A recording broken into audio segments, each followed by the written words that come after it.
The Crypt Thing is a skeletal, hooded being that is normally depicted as sitting on a throne or chair of some kind. It never leaves its lair and does not attack if undisturbed. Welcome to the Red Dice Diaries podcast with John and Hannah. Hi. And today, as voted by you in our Twitter poll, we're going to be delving into the mystery of the Crypt Thing.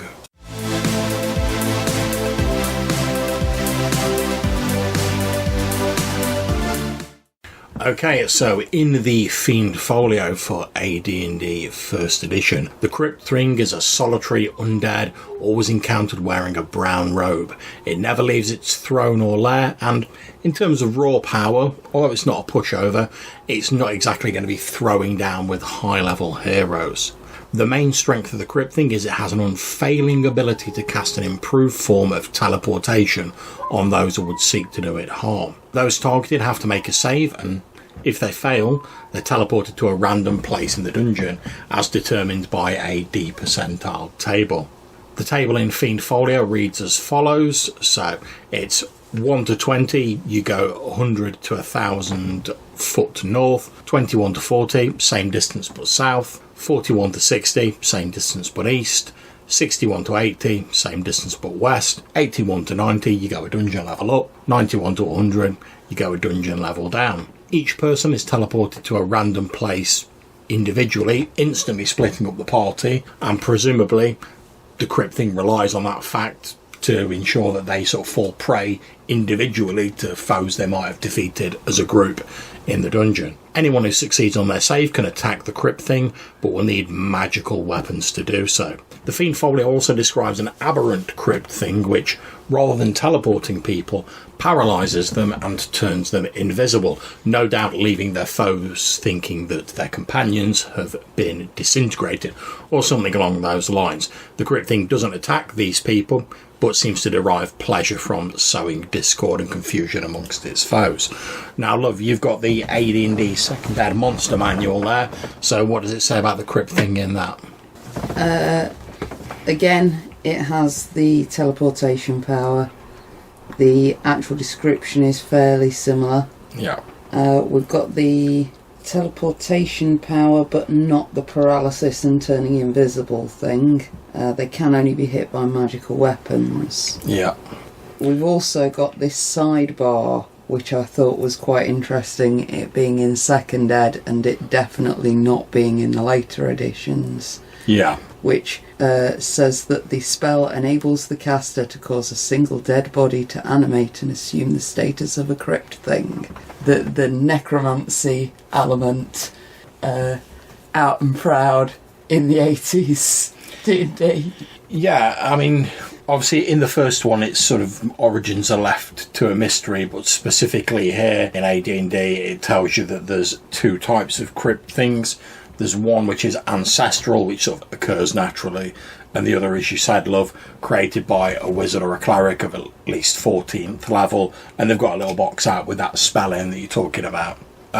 It's quite an interesting little sidebar to have like details on how to create the magical creature. I can see why it's been left out later, because necromancy, satanic panic.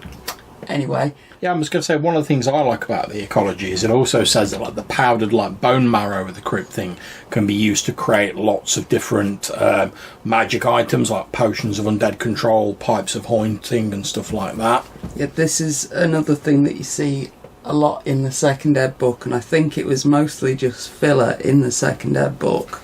But a lot of it's a really interesting little read. Yeah, I think you're probably right. I mean, as we've said in previous versions of this, each monster in the AD&D 2nd Ed Monster Manual has a single page A4-ish spread. So I think on quite a few of them, especially with the Crypt Thing, where basically it's an undead that can teleport things, they had to like fill up some of that space. So they added in these cool extra things, which I think ironically are often like the most interesting bits of it. Now, another thing that I noticed that in here is part of the description, it encourages the GM to use their own judgment as to where players are teleported Oh, right, to. okay. And it then says, particularly clever Crypt Things have been known to transport victims several hundred feet into the air or atop a vast chasm, leaving them to fall to their death. Now, I can see that resulting in a lot of TPKs for a lot of 14-year-olds who then got put off the game. Just from the GM reading that and taking it far too literally. Yeah, I think that's interesting as well, because the way I sort of read it in the original Fiend folio, I mean, this might just be me, but based on the random table is, I just assumed that the Crypt thing didn't really have that much control over where it teleported people. I just thought it went like Shazam and then forgot about you and it just sent you somewhere random. Whereas that seems to suggest it's got more control, which makes sense, because you have a certain amount of control when you cast the teleport spell. But like you say, I can see, I mean, if you can just teleport someone like 1,000 foot straight up in the air and watch them drop to their deaths, you know, that makes you pretty much invincible. Whereas that little detail, if your bard has found out that there's a crypt thing in the dungeon that you're going to, that's a really handy little detail to give him and to like underline how dangerous that teleportation power could be without actually having to use it on them in that way.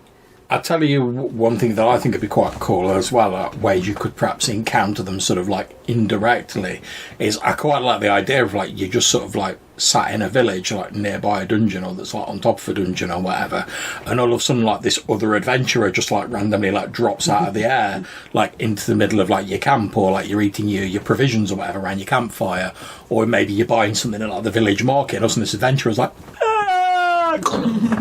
into the ground, and he's a member of some previous hapless party who's like met this crypt thing, he's failed his save, and Shazam, he doesn't know what happens to his people, and that could be a great hook into it. Like he's, we've got to go back and rescue my friends, and it's also more interesting than just like the wise old like wizard turns up and is like, I need you to venture into the dungeon. So, do we want to look at Third Ed? Yeah, and in Third Ed, Crypt things didn't appear until the release of the 3rd edition Fiend folio, which is essentially a monster book with some extra bits and pieces thrown in that, besides being a monster book, didn't really have any ties to the original Fiend folio. The artwork for this I particularly like. Shows you like the hunched over rotting coward skeleton sat on a large sort of stone throne, and I was going to say that's one of the differences in the artwork in the AD&D monster manual, because I believe that's the only depiction that just shows it stood up.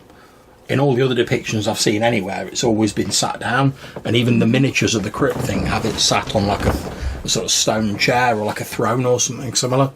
Well, it is that classic image, isn't it, of the players going into the dungeon and there's a skeleton in the throne, and then they do something dodgy and it moves. That's it. I don't know why that was particularly wrapped up in the Crypt thing, or whether it... So I've not found it specifically stated anywhere they can't leave their chairs, although it says that they never leave their lair. But I've always sort of like, going back years from when I just sort of knew them from miniatures and from the old raft, I always thought of them as sat on their throne. So I don't know whether it was captured on a miniature and that just sort of got carried forward in sort of like lore or whatever. But anyway, in Third Ed, as tended to be the way with that system, it gets a load of skills and it gets some feats allowing it to deflect arrows, it gets improved initiative, it gets a weapon focus like its claws, so it's becoming more aggressive now. The initial one was just like a sort of Shazam, I've teleported you, and it didn't attack, whereas from sort of the Monster Manual version through 3rd edition, it becomes more aggressive and the teleport's just like its opening gambit. I do note that the teleportation ability has been limited to once per day in 3rd edition. I don't think it was in previous editions. It doesn't suggest that the GM uses their judgment. The rules are very specific. Yeah, quite. And also, in previous versions, the monster had been like 100% immune to clerical turning. Like, you just couldn't turn it because it was rationed out that the magic that summoned it, that allowed it to do the teleportation, was so strong that, like, you couldn't turn it. However, in 3rd edition, they're no longer 100% immune to being turned, but they do count as having 4 more hit dice for those purposes. So they've definitely put some limits on the various powers and abilities it has. And I think potentially, as you were saying earlier, that's just to stop it becoming this like frustrating like insta-kill monster that can just like Shazam you into a chasm or like up into the air or whatever. So, was it in 4th Ed or 5th Ed? Well, I've had a look and I've not actually been able to find any official mentions of the Crypt thing in 4th edition, not even in the Open Grave Secrets of the Undead sort of monstery book that they did, which I've got a copy of, which I thought I was bound to be a goer for that. It's a famous type of undead. But no. However, there is a homebrew version on the D&D wiki. We'll put a link in the description of this episode. But that version of the Crypt thing, like I say, it's homebrew, it's not official. But that seems to be based bizarrely on the aberrant Crypt thing from the Second Ed Monster Manual. It doesn't have the teleport ability, but as a minor action, like a recharge of 6, it can cause a target to be stunned, blinded and deafened and turned invisible. So again, that's basically like, it can just be like... and then turn to your fellows, it can be like, I've just disintegrated your mate. And until it wears off, you have no idea it's not telling the truth. Because as far as you're concerned, it points at your fellow, they disappear, they're gone. So, again, the person who created that seems to have done away with the teleportation ability, which again is understandable. I can understand why they don't want to have people slogging their way through a dungeon just to suddenly have this monster be like, and teleport you away again. In terms of 5th edition, as of yet, the Crypt thing doesn't seem to have made an appearance in the current version of D&D, and I've had a look at all the books I've got. Although I've not got a vast array of 5th edition books, so if anyone out there knows different, feel free to drop us a line and let us know. Okay, so chatting a little about the Crypt thing, I was going to say, for me, it seems that originally it was designed as an inconvenience to the party, designed to split them up, force them to confront different sections of the dungeon on their own. So you might have smashed your way through a load of orcs on your way there, big part of your adventure is happy days. However, you suddenly get teleported to that same part of the dungeon and you're only the mage and there's no one else or whatever, it's suddenly a lot more difficult. And I agree, it could be very frustrating, but I could also see if it was played right and, a bit sort of sensitively, it could be quite a scary thing, because it's a whole fear of isolation, isn't it? Because all you know is suddenly you're in a different part of the dungeon. Your character doesn't know what's happened to your friends. Are they alive? Are they dead? Or has any time passed? Are you even in the same dungeon? I mean, if it's a fairly sort of nondescript part of the dungeon, you might be anywhere, really. Or like you say, if you just get teleported to a big cave, that could be in any part of the dungeon. You might even be in a bit you've not explored before. And I could see that it could be you could make a claim for it being used to have players explore areas of the dungeons they otherwise might have just bypassed or explored. But I think it was clearly made for sort of mega dungeon, big dungeon use. Because let's face it, given those distances on that teleport table, if you're in a tiny dungeon with a little tomb or whatever, it's not going to have 16 levels or 1,000 plus foot of dungeon for you to be teleported into. Yeah, it strikes me as something that could be sort of, for a mid-level party, quite an interesting villain to sort of find out about. Yeah. And you don't need a big dungeon in front of it. You just need a couple of false starts. So yeah, there's this tomb, there's a crypt thing in it. Yeah. We need to go and retrieve the MacGuffin from the wizard who's buried there, who summoned the crypt thing to protect him. Yeah.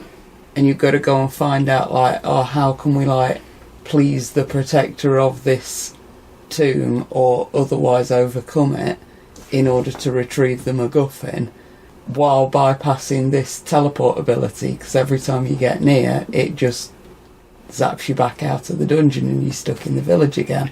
Yeah, I mean, I think that could be a fun little thing. And like I say, the sort of undead guardian of some MacGuffin that you've got to get is a tale as old as time. We all know that trope.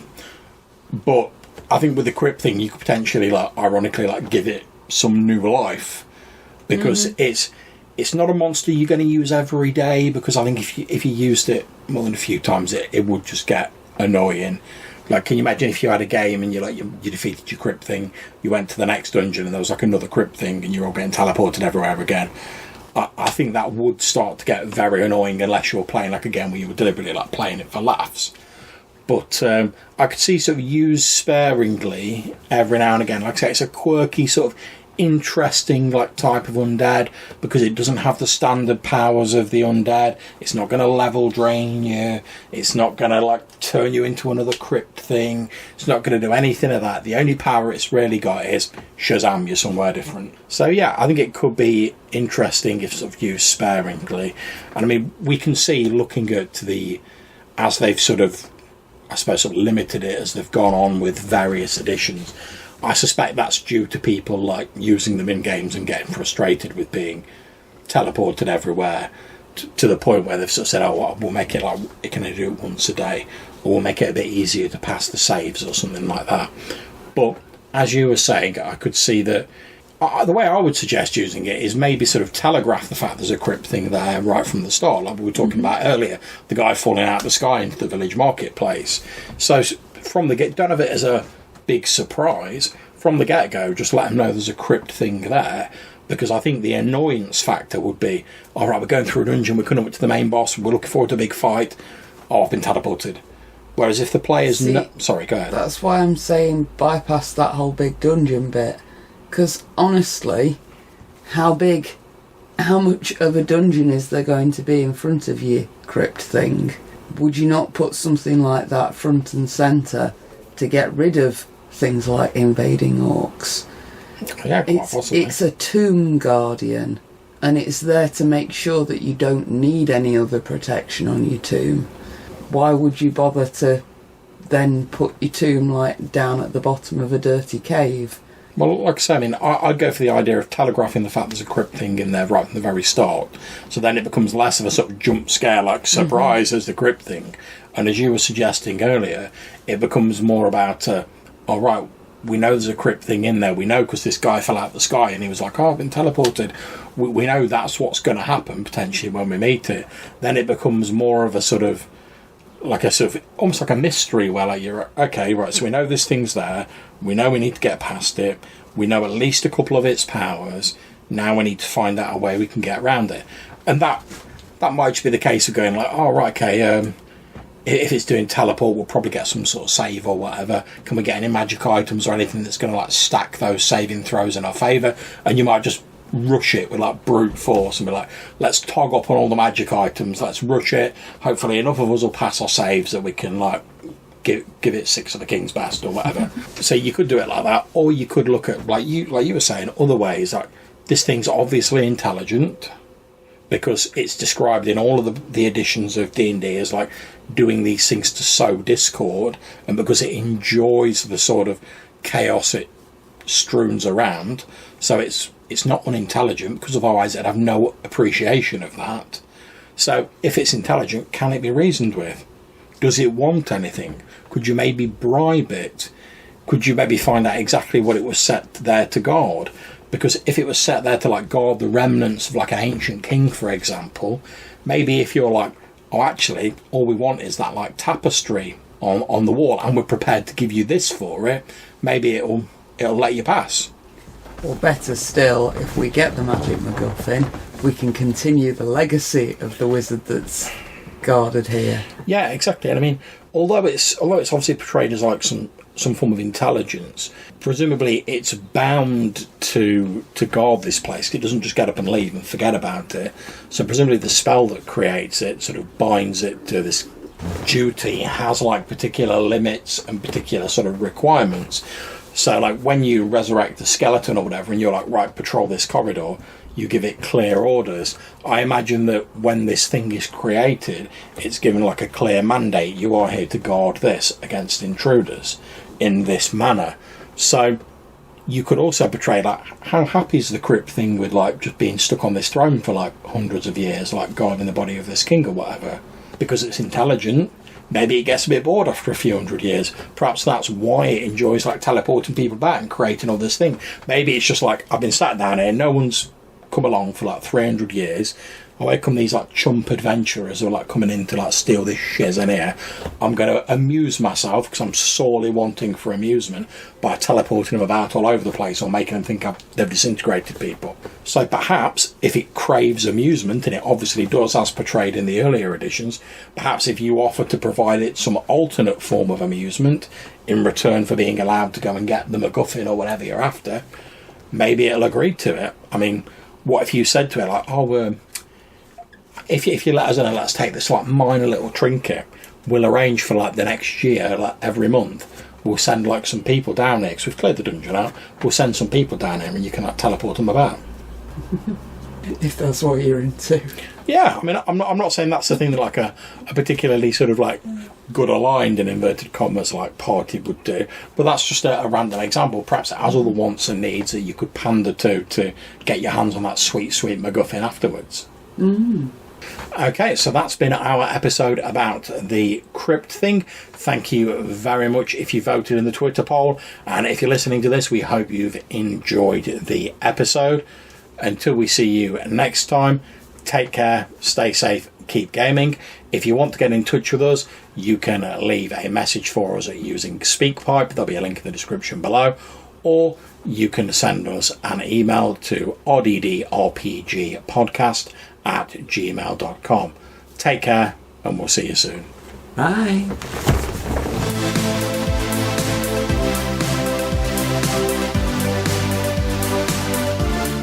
Turns them individual.